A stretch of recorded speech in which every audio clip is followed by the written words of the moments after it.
Hello student, एक बार फिर आप सबका स्वागत है आपके अपने ही YouTube channel brain master coaching centre Srinagar में। आज मैं आपके सामने यूपी SSSC पैट में अहम एवं इम्पोर्टेंट जो चैप्टर है आज़ाद हिंद फौज और नेताजी सुभाष चंद्र बोस उसको लेकर हाजिर हुआ हूँ। तो यहाँ जानेंगे हम जैसा कि आप जानते हैं सुभाष चंद्र बोस का जन्म 23 जनवरी 1897 ईस्वी को कटक के उड़ीसा में हुआ था, जो कि पहले बंगाल हुआ करता था। इनका जन्म एक संपन्न एवं कायस्थ परिवार जानकी दास वकील के घर में हुआ था। इनकी स्नातक जो इनका पूर्ण हुआ 1919 ईस्वी में 22 वर्ष की आयु में इन्होंने अपना स्नातक पूर्ण किया।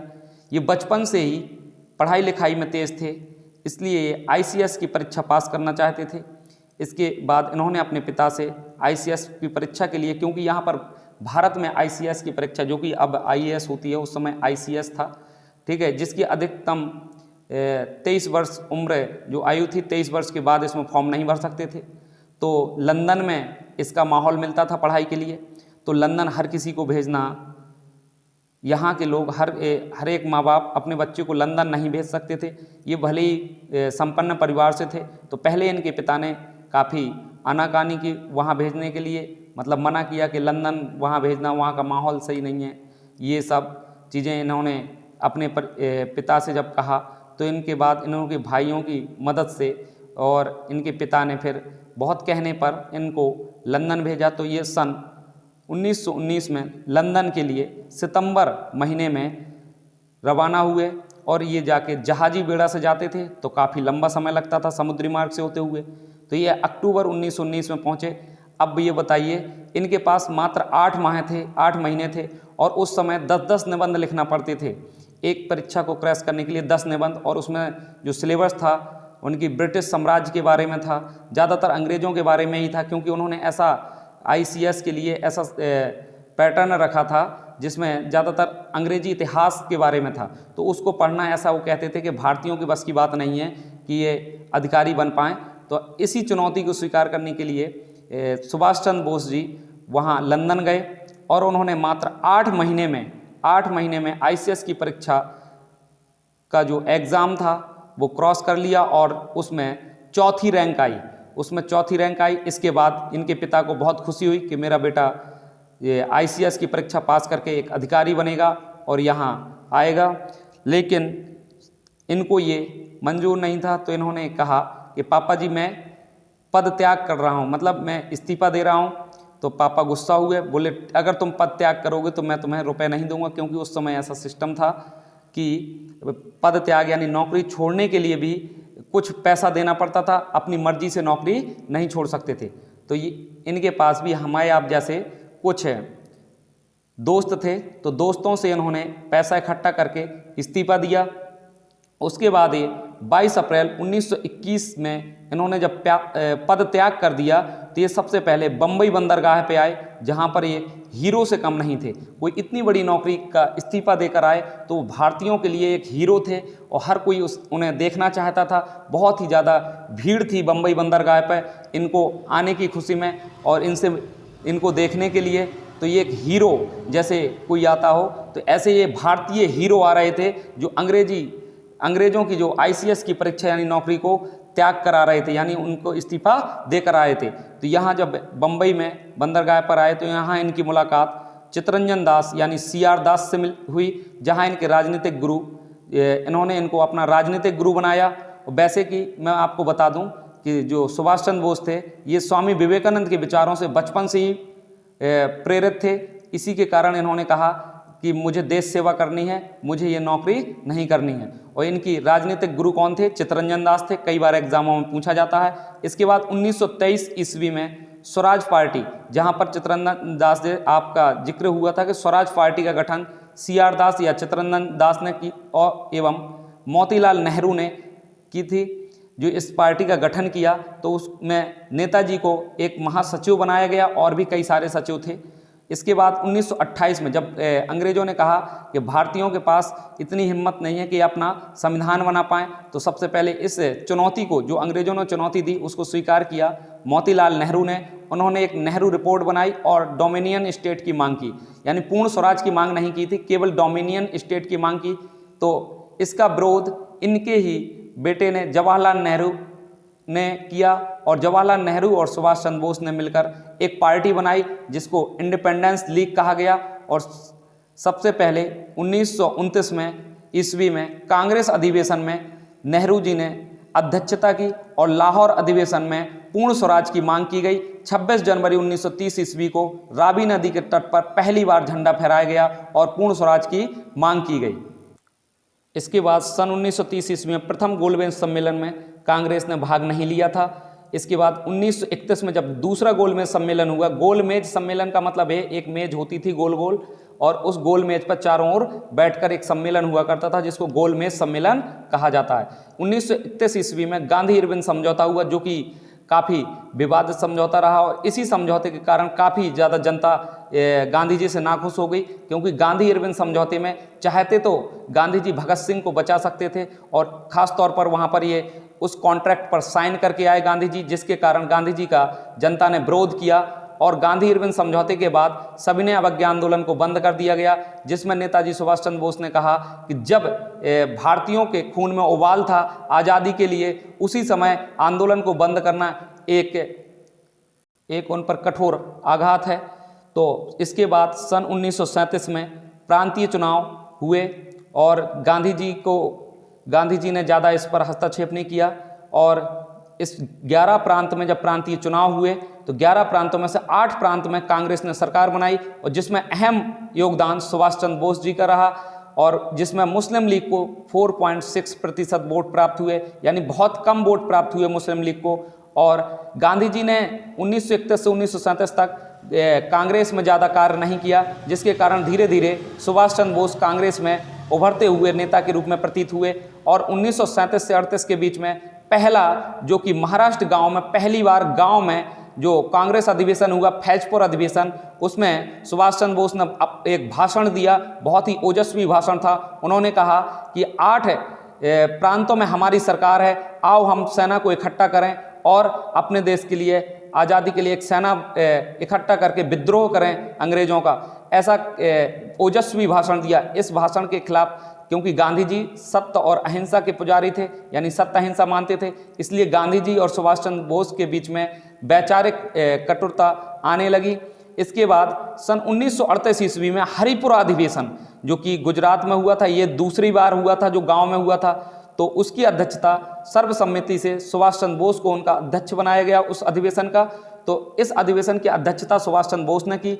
उस समय ऐसी स्थिति आ गई थी कि जो कांग्रेस कहती थी वही सुभाष चंद्र बोस कहते थे, यानी कहने का मतलब सुभाष चंद्र बोस ही कांग्रेस थे और कांग्रेस ही सुभाष चंद्र बोस थी। जो सुभाष चंद्र बोस ने कह दिया वही कांग्रेस का मत हुआ करता था। इस तरीके से यही बातें गांधी जी को थोड़ा सा खटकने लगी। इसके बाद सन 1939 ईस्वी में त्रिपुरी संकट जो आया, त्रिपुरी संकट के बारे में हम बताएंगे आपसे क्या है।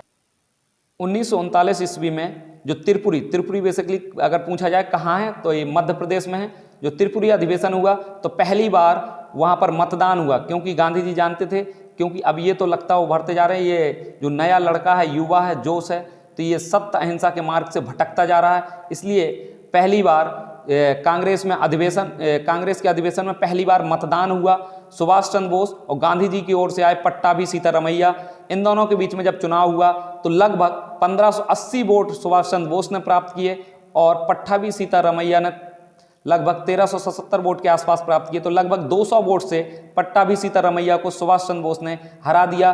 गांधी जी ने ये हार को लेकर ये कहा, ये हार मेरी व्यक्तिगत हार है, ये हार पट्टाभी सीतारमैया की नहीं है। क्या है? ये मेरी व्यक्तिगत हार है, यानी सुभाष चंद्र बोस ने पट्टाभी सीतारमैया को नहीं, मुझे हराया है। तो इसके बाद 29 अप्रैल 1939 ईस्वी को सुभाष चंद्र बोस इस्तीफा दे देते हैं, क्योंकि जब कांग्रेस की कार्यकारिणी बनानी होती है तो गांधी जी से पूछा जाता है कि किसको किसको रखा जाए। तो गांधी जी कहते हैं जब तक सुभाष चंद्र बोस कांग्रेस में है तब तक मैं कांग्रेस में के लिए कार्य नहीं करूंगा, यानी मैं कांग्रेस के लिए एक शब्द भी नहीं बोलूंगा। तो इस प्रकार से जब सुभाष चंद्र बोस ही जानते हैं कि गांधी जी अब मतलब कांग्रेस के लिए कार्य नहीं करेंगे, तो ये 29 अप्रैल 1939 को इस्तीफा दे देते हैं। एक क्वेश्चन बहुत आता है कि जब सुभाष चंद्र बोस इस्तीफा देते हैं तो उसके बाद कांग्रेस का अध्यक्ष कौन होता है, तो ये क्वेश्चन कई बार एग्जामों में आया है। तो उसके बाद कांग्रेस का अध्यक्ष डॉक्टर राजेंद्र प्रसाद को बनाया जाता है। तो कई बार ये क्वेश्चन आता है, उसमें ऑप्शन में मिलेगा आपको पट्टाभी सीतारामैया भी मिलेगा। तो ध्यान देना, पट्टाभी सीतारामैया तो चुनाव हार गए थे ना, तो उनको अध्यक्ष नहीं बनाया गया था। उसके बाद डॉक्टर राजेंद्र प्रसाद को अध्यक्ष बनाया गया था। इसके बाद 1939 ईस्वी में सुभाष चंद्र बोस जो हैं वो क्या करते हैं, फॉरवर्ड ब्लॉक की स्थापना करते हैं, यानी फॉरवर्ड ब्लॉक बनाते हैं। और देखिए आगे, और फॉरवर्ड ब्लॉक की बनाकर वो कहते हैं कि हम चाहे कैसे भी करके अपने देश को आज़ाद कराएंगे। तो इनका रास्ता जो था, ये कहते थे कि लक्ष्य जो होना चाहिए वो सही होना चाहिए, रास्ता कोई भी हो। और गांधी जी कहते थे लक्ष्य और साधन, यानी दोनों ही, साध्य और साधन दोनों ही पवित्र होना चाहिए। तो इनका मतलब था सुभाष चंद्र बोस का कि केवल लक्ष्य पवित्र होना चाहिए, साधन कोई भी हो, क्योंकि हमारा लक्ष्य यानी जो साध्य है वो पवित्र है। तो ये किसी भी रास्ते से आगे बढ़ना चाहते थे। तो इसी प्रकार उन्होंने देखा कि सुभाष चंद्र बोस हिंसात्मक मार्ग अपनाने वाले हैं, तो गांधी जी ने इन्हें 3 वर्ष के लिए कांग्रेस से बाहर कर दिया। जब इन्होंने 3 वर्ष के लिए कांग्रेस से बाहर किया, तो बाद में इन्होंने जब इसके बाद इन्होंने अपना कार्य जारी रखा, तो बाद में पूर्ण रूप से कांग्रेस से इनको बाहर कर दिया गया। इसके बाद सुभाष चंद्र बोस का दूसरा जीवन शुरू होता है। ये तो सुभाष चंद्र बोस का भारत में जो गांधी जी के साथ में जो उनका थोड़ी सी बातचीत में जो वार्तालाप हुआ उसके बारे में था। इसके बाद सुभाष चंद्र बोस का जो दूसरा जीवन शुरू होता है, तो ये होता है 1940 के बाद। 1940 में सिराजुद्दौला के नाम आप सब लोगों ने सुना होगा अगर हिस्ट्री पढ़ी है तो। सिराजुद्दौला जो थे, इन्होंने ऐसा कहा जाता था इनके बारे में, हार्वेल जो थे, एक अंग्रेज जो था हार्वेल, इन्होंने खुद कहा, केवल जहाँ तक कि ये बात झूठी है क्योंकि हार्वेल अकेला कहता है, इन्होंने ब्लैक होल ट्रेजेडी दी थी हार्वेल ने। और ब्लैक होल ट्रेजेडी का मतलब ये है, ये कहा था इन्होंने कि सिराजुद्दौला ने 500 से अधिक अंग्रेजों को एक छोटे से कमरे में बंद कर दिया। वहाँ ऑक्सीजन नहीं मिल रही थी, ऑक्सीजन के बिना कई लोग वहाँ पर मारे गए, और मैं तो बड़ी मुश्किल से बचकर निकल कर आया हूँ। जैसा कि ये इस बात का दावा सिर्फ हार्वेल करता है। तो इसी जो सिराजुद्दौला पर जो कलंक लगा था, इस कलंक को दूर करने के लिए ये हार्वेल स्तंभ को हटाएंगे। कौन? सुभाष चंद्र बोस। तो इसी जब ये हार्वेल स्तंभ को हटाते हैं, तो इसी के उसमें जुर्म में इन्हें पहली बार गिरफ्तार कर लिया जाता है और जेल भेज दिया जाता है। इसके बाद 1940 में ही ये जब जेल में होते हैं तब ये आमरण अनशन करते हैं, क्योंकि ये जेल से बाहर जाना चाहते हैं। जब इन्होंने आमरण अनशन किया तो अंग्रेज सरकार ये सोचकर डर गई कि ऐसा ना हो, ये इतना बड़ा नेता अगर जेल में मर जाएगा तो बहुत विद्रोह होगा, ये होगा वो होगा। तो ये सुभाष चंद्र बोस को नज़रबंद कर दिया उन्होंने उन्हीं के घर में सुभाष चंद्र बोस को क्या कर दिया गया? नज़रबंद कर दिया। किन्होंने? अंग्रेजों ने। सुभाष चंद्र बोस 1940 ईस्वी में जब नज़रबंद थे तो वहाँ पर 2 गार्डों को तैनात किया गया था, इन पर नज़र रखें, ये क्या करते हैं क्या नहीं करते हैं, कहाँ जाते हैं, कैसा क्या। इसके बाद ये देश से बाहर जाना चाहते थे। तो देश से बाहर जाने में सबसे पहला क्वेश्चन पूछा जाता है कि इनकी मदद किसने की थी, तो इनके भतीजे शिशिर चंद्र घोष ने की थी, और पेशावर में इनकी मदद अकबर खान ने की थी। तो हम आपको अभी समझाएंगे कि ये कैसे देश के बाहर गए। तो देखिए, कलकत्ता से पेशावर तक भेजने में इनकी मदद इनके भतीजे शिशिर चंद्र घोष ने की, और इन्होंने कलकत्ता से जो पेशावर तक गए तो इन्होंने अपनी आईडी यानी अपना आधार यानी प्रारूप यानी वेशभूषा बदल कर गए थे। इन्होंने अपनी आईडी मोहम्मद सिहाउद्दीन, कहीं कहीं जिहाउद्दीन लिखा मिलेगा, यानी पठान का भेष बनाकर ये पेशावर तक गए। इसके बाद ये पेशावर से काबुल तक जो गए थे तो वहाँ मदद की थी अकबर खान ने। तो काबुल तक, काबुल के बाद ये सीधे विदेश यानी रूस पहुँचे, जहाँ पर उसी समय देखिए 1940 का समय है, उसी समय क्या था? द्वितीय विश्व युद्ध की प्रारूप बन गया था, यानी द्वितीय विश्व युद्ध जो चल रहा था 1939 से चला था 1945 तक, तो उसी समय द्वितीय विश्व युद्ध चल रहा था। तो ये रूस गए, वहाँ 2 अलग अलग गुटों में विभाजित था और उनके बीच में युद्ध चल रहा था। जैसे एक तरफ जापान, जर्मनी, रूस जैसे देश थे, एक तरफ ब्रिटेन था, यानी ब्रिटेन में और कौन थे? देखिए भारतीय सैनिक भी थे जो युद्ध में लड़ रहे थे ब्रिटेन की तरफ से, क्योंकि यहाँ भारत में किसकी सरकार थी? ब्रिटेन, यानी अंग्रेज गुलाम किए थे, तो अंग्रेजों की उस सेना में भी भारतीय सैनिक भी हुआ करते थे जिनको वो आगे कर दिया करते थे। तो ये जो वहाँ रूस में पहुँचे, तो रूस में क्या हुआ कि जब युद्ध चल रहा था, तो देखिए आपको दिखाई दे रहा होगा वीडियो में कि जापान, जर्मनी और रूस थे, ये बार बार ब्रिटेन को हरा रहे थे। तो एक बार क्या था, जर्मनी का जो तानाशाह था हिटलर, थोड़ा सा सनकी था और इसने क्या किया, अपने ही देश यानी रूस पर हम अटैक कर दिया। जब रूस पर अटैक किया तो रूस जो है ये ब्रिटेन की साइड चला गया, यानी ब्रिटेन की तरफ चला गया। और ये सबसे पहले कहाँ थे सुभाष चंद्र बोस जी? रूस में थे। अब जब रूस खुद ब्रिटेन की तरफ चला गया तो इन्होंने सोचा अब यहाँ रहना मेरा सही नहीं है, तो ये रूस से फिर कहाँ जाते हैं? बर्लिन जाते हैं, यानी जर्मनी जाते हैं। वहाँ इनकी मुलाकात हिटलर से होती है और हिटलर को ये बहुत समझाने का प्रयास करते हैं, लेकिन हिटलर कहाँ किसी की सुनने वाला था? हिटलर ने इनकी बात नहीं सुनी और सबसे पहले वहाँ पर जो हिटलर से इन्हें कुछ ज़्यादा हासिल नहीं हुआ। और इन्होंने हिटलर की जो आत्मकथा है माइन कैंप, मेरा संघर्ष, उसमें हिटलर ने कई बार कहा है कि भारतीय, कम से कम 10 बार इसमें कहा कि भारतीय खुद को गुलाम रहना पसंद करते हैं, यानी भारतीय अपने आप को आज़ाद कराना नहीं चाहते हैं। सुभाष चंद्र बोस ने हिटलर को फ्यूहरर कहा था, जो कि हिंदी में जिसे नेताजी कहा जाता है, और हिटलर ने सुभाष चंद्र बोस को नेताजी कहा था। हिटलर ने, अब यहाँ पर कौन बन जाते हैं? सुभाष चंद्र बोस का नाम नेताजी सुभाष चंद्र बोस हो जाते हैं, जो कि किसने कहा था? हिटलर ने कहा था। इसके बाद सुभाष चंद्र बोस को हिटलर ने एक जहाज़ दिया और कहा कि आप घूमिए और अपनी सेना इकट्ठा करिए, हम आपकी पूरी मदद करेंगे, लेकिन ऐसा कि जहाँ तक नहीं हुआ, उन्होंने इनकी मदद नहीं की। तो सुभाष चंद्र बोस ने वहीं पर फ्री इंडिया सेंटर की स्थापना की। कहाँ? जर्मनी, यानी हिटलर में। वहाँ पर जो जर्मनी ने क्या था, काफ़ी ब्रिटिश सैनिकों को बंदी बनाया था, उसमें कुछ भारतीय सैनिक भी थे, उनको सुभाष चंद्र बोस ने रिहा कराया और हिटलर से कहा कि इन सैनिकों को रिहा कराकर मैं एक सेना बनाऊंगा जो आपकी विश्व युद्ध में लड़ने में आपको मदद करेगी। ऐसा कहकर उन्होंने भारतीय सैनिकों को कुछ रिहा करवाया। इसके बाद ये बर्लिन से टोक्यो चले जाते हैं और वहाँ टोक्यो में जाकर रास बिहारी बोस और कैप्टन मोहन सिंह से इनकी मुलाकात होती है। जैसा कि अब इसके बाद क्या होता है, आज़ाद हिंद फौज, जैसा कि कई बार क्वेश्चन आता है, आज़ाद हिंद फौज का गठन किसने किया था? ऑप्शन में सुभाष चंद्र बोस होगा, लेकिन इसका आंसर सुभाष चंद्र बोस नहीं है, क्योंकि इसका विचार सबसे पहले मोहन सिंह, कैप्टन मोहन सिंह के मन में आया था और इसके संस्थापक जो हैं कैप्टन मोहन सिंह और बिहारी जो बोस थे, रास बिहारी बोस, दोनों को जाता है। लेकिन अगर एग्जाम में कैप्टन मोहन सिंह मिले तो कैप्टन मोहन सिंह को ही दिया जाएगा। अलग अलग अगर लिखे हों तो सबसे पहले आप कैप्टन मोहन सिंह को टिक करेंगे, क्योंकि इनकी स्थापना, जो आज़ाद हिंद फौज की स्थापना है, कैप्टन मोहन सिंह 1941 में करते हैं। वैसे कि दोनों अगर ऑप्शन में हो तो दोनों को इसका श्रेय जाता है। 1942 में पहली इसकी विंग यानी डिवीज़न बनाई जाती है और 2 जुलाई 1943 को सिंगापुर में पहली बार सुभाष चंद्र बोस ने इसकी कमान संभाली, यानी इसकी अध्यक्षता की, यानी कमान संभाली और स्वतंत्र भारत की पहली अस्थायी सरकार बनाई। और जिसकी स्वतंत्र भारत की पहली अस्थायी सरकार में जर्मनी, जापान जैसे देशों ने इनको मान्यता दी कि आप अपनी सेना बनाइए और आप अगर ब्रिटेन पर जीत होती है तो आपकी सरकार वहाँ बना दी जाएगी। तो आज़ाद हिंद फौज में 50,000 सैनिक थे, जिन्हें सुभाष चंद्र बोस ने 4 ब्रिगेड में विभाजित किया। 50,000 जो सैनिक थे, इन्होंने 4 ब्रिगेड बनाई, नेहरू ब्रिगेड, गांधी ब्रिगेड और सुभाष ब्रिगेड और झांसी या लक्ष्मीबाई ब्रिगेड के नाम से इन्हें नाम रखा और 4 टुकड़ियों में इनको बांटा। 50,000 सैनिक, जो कि कम सैनिक थे, लेकिन ऐसा इन्हें उम्मीद थी कि जापान के जो सेना है वो इनका सपोर्ट करेगी, ये भारत लेकर जाएंगे सैनिकों को और भारत को अंग्रेजों से आज़ाद कराएंगे। देखते हैं लेकिन क्या होता है आगे, क्योंकि नियति की तो कुछ और ही मंजूर था।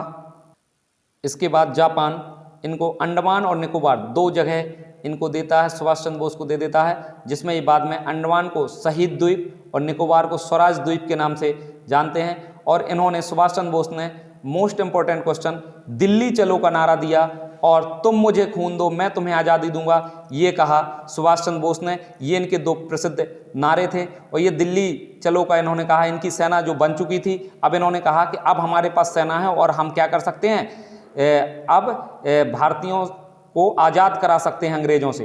तो इसके बाद सबसे पहले इन्होंने तिरंगा झंडा, क्योंकि इनके झंडे में भी 3 रंग थे, तिरंगा झंडा अप्रैल 1944 में मणिपुर में फहराया। तो मणिपुर में जब ये प्रवेश कर चुके थे तब इन्होंने सबसे पहले रेडियो प्रसारण जारी किया और जो कि गांधी जी के नाम किया था। उन्होंने कहा, हे राष्ट्रपिता, मैंने आज़ादी का विपुल बजा दिया है, अब आप भी वहाँ पर आंदोलन करके अब हम दोनों मिलकर क्या करेंगे, भारत को आज़ाद कराएंगे। लेकिन नियति को कुछ और ही मंजूर था। वहाँ पर ये जो जापान और जर्मनी थे, ये अमेरिका के पर्ल हार्बर एक जहाज जो बंदरगाह था वहाँ पर एक अमेरिका के एक जहाज को डुबो देते हैं। जब अमेरिका का जहाज वहाँ पर डुबो देते तो अमेरिका जो अभी तक द्वितीय विश्व युद्ध से बाहर बैठा हुआ था, अमेरिका द्वितीय विश्व युद्ध से क्या था, बाहर बैठा हुआ था। वो केवल हथियार सप्लाई कर रहा था एक दूसरे देशों को और बस केवल अपनी कमाई कर रहा था। तो जहां उनके जहाज को डुबो देते हैं जापान और जर्मनी मिलकर, तो अमेरिका भी देखता है कि अब काफ़ी लगभग इन दोनों इस विश्व युद्ध होते होते काफ़ी क्या हो गई हैं, कमज़ोर हो गए हैं दोनों देश। तो अमेरिका भी विश्व युद्ध में प्रवेश कर जाता है और जापान के 2 शहरों पर, हिरोशिमा और नागासाकी पर 2 बॉम्ब फेंकता है, यानी परमाणु बॉम्ब गिरा देता है, और जिसके कारण बहुत ज़्यादा हानि होती है और जापानी सेना आत्मसमर्पण कर देती है अमेरिका के सामने। और उसी में कुछ जापानी सेना के साथ आज़ाद हिंद फौज के कुछ सैनिक भी थे जो लड़ रहे थे, तो वो भी आत्मसमर्पण कर देते हैं। इसके बाद जब ये सूचना सुभाष चंद्र बोस को पता चलती है तो वो सिंगापुर से जापान जा रहे थे, तो वहीं उसके बीच में एक ताइवान जगह पड़ती है, ताइवान के ताइपेई हवाई अड्डा पर उनका प्लेन क्रैश हो जाता है। और प्लेन क्रैश की वजह से संभवतः ये माना जाता है 18 अगस्त 1945 ईस्वी, लेकिन उनकी जो मृत्यु की डेट है, यानी अभी तक ये अंदाज़ा यानी क्लियर पता नहीं चला है कि उनकी मृत्यु की डेट यानी उनके शहीद होने की जो तिथि है वो कौन सी है। लेकिन संभवतः 18 अगस्त 1945 को जो प्लेन क्रैश हुआ था, ज़्यादातर उस किताब में ये लिखा रहता है कुछ किताबों में, लेकिन उनके शहीद होने की तिथि अभी तक निश्चित नहीं है। उसके बाद जब ये शहीद होते हैं, ये बात पता चलती है, तो कुछ सैनिक वहाँ मौजूद थे जो मणिपुर में भी थे। तो 1945 में उनको जब भारत लाया जाता है तो लाल किला मुकदमा चलाया जाता है, जहाँ पर जिस मुकदमे को जवाहरलाल नेहरू जी और काफ़ी उनके साथ और भी भारतीय जो वकील हैं वो मुकदमा लड़ते हैं और बाद में काफ़ी मशक्क़त के बाद उन्हें आज़ाद कराते हैं। तो ये मैंने थोड़े इस वीडियो में 20 मिनट के वीडियो में आपको पूरा आज़ाद हिंद फौज और सुभाष चंद्र बोस के बारे में समझाया। तो कमेंट बॉक्स में कमेंट जरूर करें आप लोगों को ये वीडियो कैसा लगा है। और निश्चित तौर पर पैट का एग्ज़ाम देने जा रहे हैं तो इसको पढ़ के जाएँ, यहाँ से एक क्वेश्चन आपको या 2 क्वेश्चन के आसपास आपको मिल सकते हैं।